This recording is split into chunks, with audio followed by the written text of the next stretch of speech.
ভারতে বিমান বিধ্বস্ত, নিহত বেড়ে ২৯১।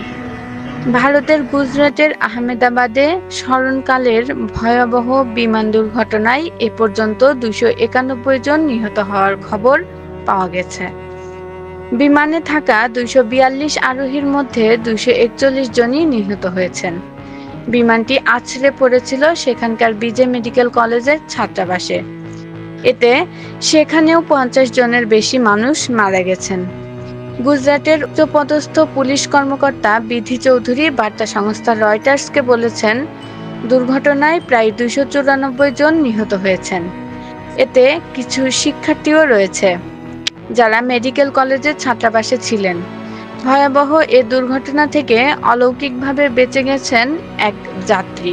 পুলিশ কর্মকর্তা বিধি চৌধুরী জানিয়েছেন, এই যাত্রী বিমানের জরুরি বহির্গমন দরজার পাশের 11A আসনে বসা ছিলেন। এ কারণে হয়তো তিনি বেঁচে গেছেন। হাসপাতালে হয়তো দুর্ঘটনায় বেঁচে যাওয়া অন্য আরও কেউ থাকতে পারেন। জানা গেছে, বেঁচে যাওয়া ওই ব্যক্তির পরনে ছিল সাদা টি-শার্ট এবং কালো রঙের ট্রাউজার্স।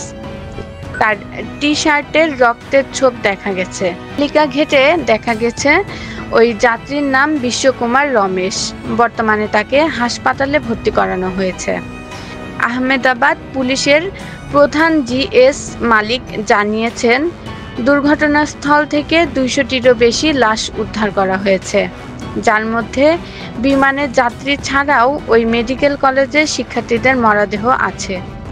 এছাড়া নিহতদের মধ্যে আছেন গুজরাটের সাবেক মুখ্যমন্ত্রী বিজয় রূপানী, ভারতের স্বাস্থ্য সচিব ধনঞ্জয় দ্বিবেদী, বিমানে থাকা যাত্রী এবং ওই ছাত্রাবাসে থাকা শিক্ষার্থীদের পরিবারের সদস্যের DNA স্যাম্পল দেওয়ার অনুরোধ জানিয়েছেন, যেন মরদেহগুলো শনাক্ত করা যায়। বিমানটি মেডিকেল কলেজের ছাত্রাবাসে আছড়ে পড়ার পর টুকরো টুকরো হয়ে যায়।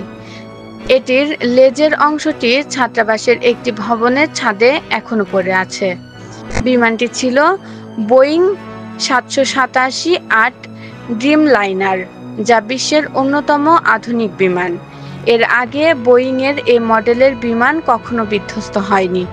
বৃহস্পতিবার লন্ডনের উদ্দেশ্যে যাত্রা করা এয়ার ইন্ডিয়ার বিমানটি আহমেদাবাদ থেকে উড্ডয়নের কয়েক মিনিটের মধ্যেই বিধ্বস্ত হয়েছে। এটি দেশটির অন্যতম ভয়াবহ বিমান দুর্ঘটনা হিসেবে বিবেচিত হচ্ছে। এয়ার ইন্ডিয়া জানিয়েছেন, বিমানটি লন্ডনের গ্যাটউইক বিমানবন্দরের দিকে যাত্রা শুরু করেছিল। বিমানটি আহমেদাবাদ বিমানবন্দরের কাছে একটি আবাসিক এলাকায় বিধ্বস্ত হয়েছে। সুরাইয়া আক্তার, রাষ্ট্রবার্তা।